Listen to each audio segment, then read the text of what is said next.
आज हम करने जा रहे हैं एटीपी सिंथेज। आप सबका स्वागत है लाइफ साइंस कैफ़े में। एटीपी सिंथेज एक एंजाइम है जो कि मेम्ब्रेन में प्रेजेंट होता है और बहुत इजी है, लेकिन सब बच्चों को बहुत कंफ्यूजिंग लगता है।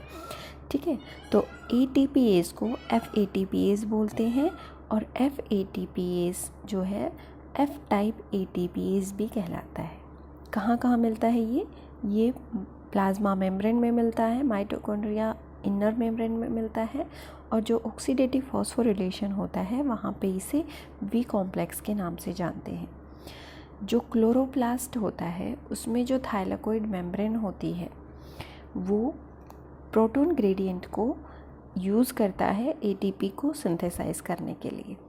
ये एक पैसिव फ्लक्स है प्रोटॉन ग्रेडियंट का, जो कि मेम्ब्रेन के थ्रू पास होता है, उस एटीपीएस के थ्रू पास होता है। और ये पैसिव फ्लक्स इसलिए है क्योंकि ये कोई एनर्जी यूज़ नहीं करता। उसके बाद क्या होता है कि जो एनर्जी रिलीज़ होती है इसको पास करने में, उससे न्यू एटीपी बनते हैं।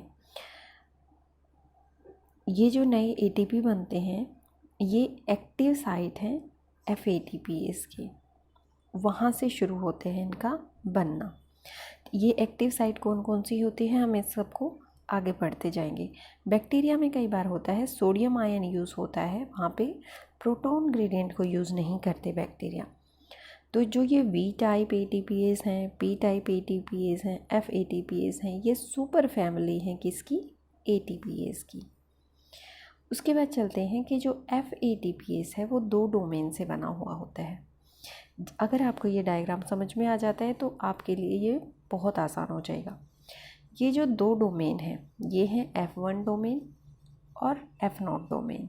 F0 डोमेन और F1 डोमेन को किस तरह से लर्न करेंगे कि सेल में जो होता है कौन सा पार्ट होता है और बाहर कौन सा होता है। जब भी हमें किसी सेल का बताना होता है तो हम ये डायग्राम ड्रॉ करते हैं। तो जो ये डायग्राम बन जाता है उसके बाद हम कह सकते हैं कि ये सेल मेम्ब्रेन है। ठीक है, तो एफ नोट हमारा किस तरह से बना होता है, उसमें भी नोट लगा होता है ना। तो ये मेम्ब्रेन और ये सिमिलर सा दिख रहा है। तो जो एफ नोट है, मतलब कि कहने का ये है कि जो एफ नोट वाला पार्ट है वो हमेशा सेल मेम्ब्रेन में होता है। और तीन तरह की इंटीग्रल प्रोटीन्स होती हैं, अल्फ़ा, बीटा और सी। ठीक है, जो बीटा होता है वो F1 के अल्फ़ा बीटा पार्ट को स्थिर रखता है, और जो FA है वो FB को और FC को जोड़ के रखता है। आगे मैंने इनको लिखा भी हुआ है, लेकिन यहाँ पे आप अच्छे से समझ जाओगे, मैं इसलिए पहले बता रही हूँ। जो F1 है वो पेरीफेरी में प्रेजेंट होता है, आउटसाइड प्रेजेंट होता है। इसके 5 कंपोनेंट हैं, एक अल्फ़ा 3, बीटा 3, गामा, थीटा और एप्सिलॉन।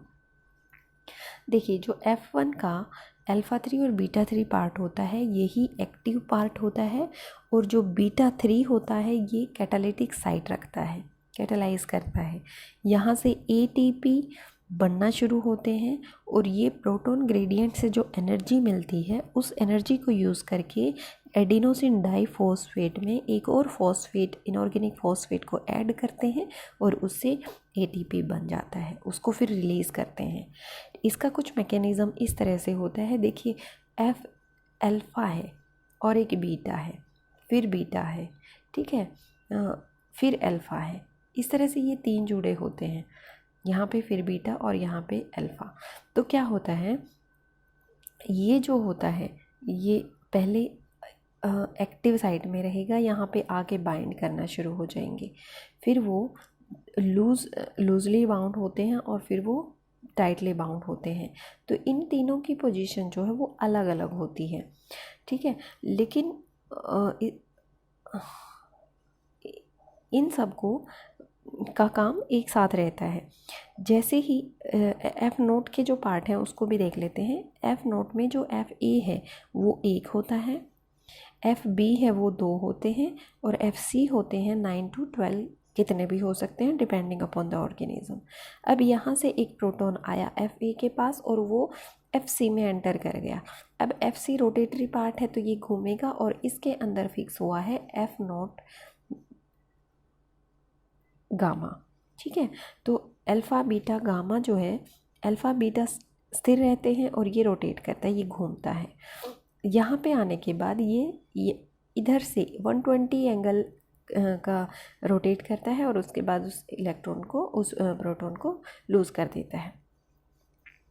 यहाँ पे देखिए यही लिखा हुआ है कि जो FATPs हैं वो हमेशा V टाइप ATPs होते हैं, उनके अपोजिट काम करते हैं। V टाइप ATPs तोड़ते हैं ATP को, ठीक है, लेकिन जो F टाइप ATPs होते हैं वो बनाते हैं सेलुलर एनवायरनमेंट में ATP प्रोटॉन ग्रेडियंट को यूज़ करके, ठीक है। जो मैंने बता दिया इसमें कि कितने पार्ट होते हैं, F1 पार्टिकल के और F0 के, ये सब यहाँ पे लिखा हुआ है, आप एक बार देख सकते हैं। रोटेटरी पार्ट मैंने बता दिया कि C वाला जो होता है और F होता है यही सिर्फ रोटेट करते हैं, और बाकी जो होते हैं अल्फ़ा 3 बीटा 3 प्रमोटर का काम करते हैं, फंक्शनल यूनिट है, लेकिन कैटालिटिक साइट जो है वो बीटा यूनिट है। जो C होता है वो रोटेटरी रिंग का काम करती है, और जो B यूनिट है वो इसका स्टॉक का काम करती है, इन दोनों को आपस में जोड़ के रखती है। देखिए अब हमें पता होना चाहिए कि कितने ATP बनते हैं।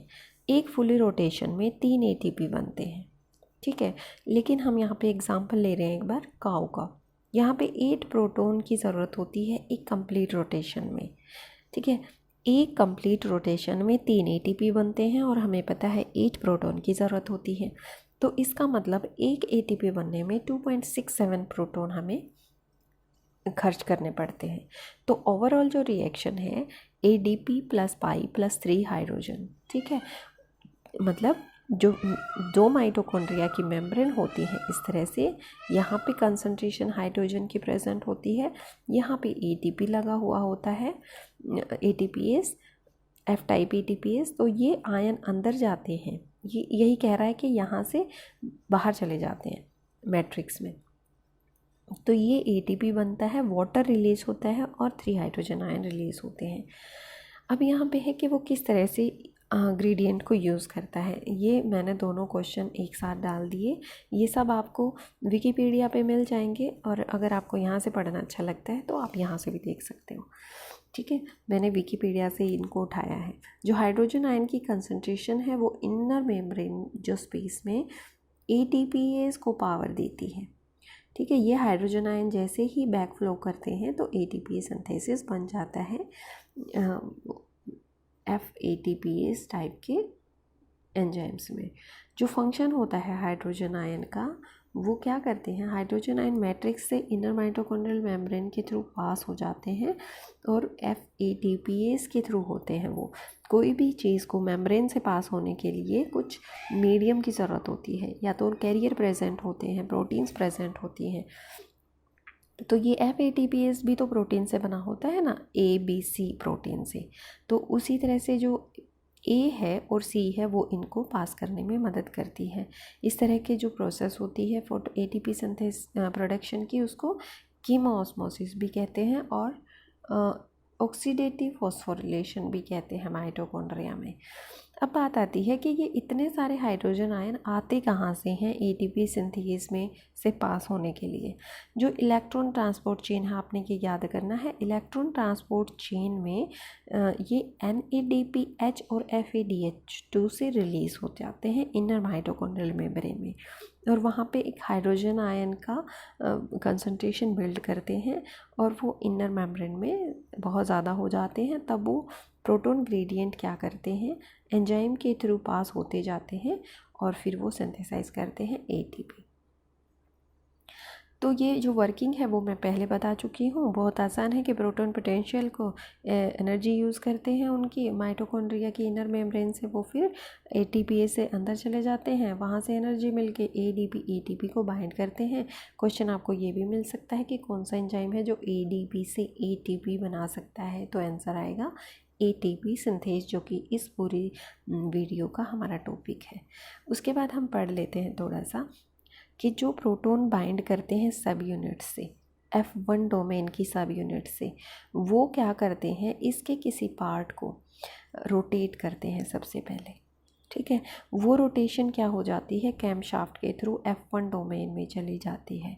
अब ADP और पाई जो है वो बाइंड करना शुरू कर जाते हैं 3 बीटा सब यूनिट से, जो कि F1 डोमेन का पार्ट है। तो इसलिए क्या है, ये भी मैं पहले बता चुकी हूँ कि ये 120 एंगल पे रोटेट करता है और उससे ATP रिलीज़ हो जाती है। जो हायर कंसंट्रेशन है प्रोटॉन की outside the inner membrane of mitochondria, mitochondria की 2 मेम्ब्रेन होती है, जो इनर वाली मेम्ब्रेन है उसके आउटसाइड ये प्रेजेंट होती है और उसकी वजह से एक ड्राइविंग फोर्स उसे मिलता है जिससे ATP सिंथेसाइज हो जाती है। प्रोटॉन हमेशा down there concentration gradient flow करते हैं, इसीलिए ये पैसिव प्रोसेस है। जो मैट्रिक्स के थ्रू मेम्ब्रेन प्रोटीन से होके ATPase से पास होके वो एक स्पिन कॉज करते हैं, जिसे हमें पता है जिस तरह से वाटर व्हील मूव करता है उसी तरह से FATPase का C पार्ट मूव करता है और वो कैटालाइज करता है ADP को कन्वर्ट करने में ATP में। तो जो इस तरह का प्रोटॉन ग्रेडियंट है वो डिफरेंट हाइड्रोजन आयंस की कंसंट्रेशन की वजह से क्रिएट होता है और जिसकी ग्रेडियंट की वजह से जो इलेक्ट्रिक पोटेंशियल है वो जनरेट होता है। इस वीडियो में सिर्फ इतना ही। अगर आपको फिर भी कुछ समझ में नहीं आता है तो आप मुझे कमेंट बॉक्स में जाके कमेंट करें। Thank you for watching life science cafe.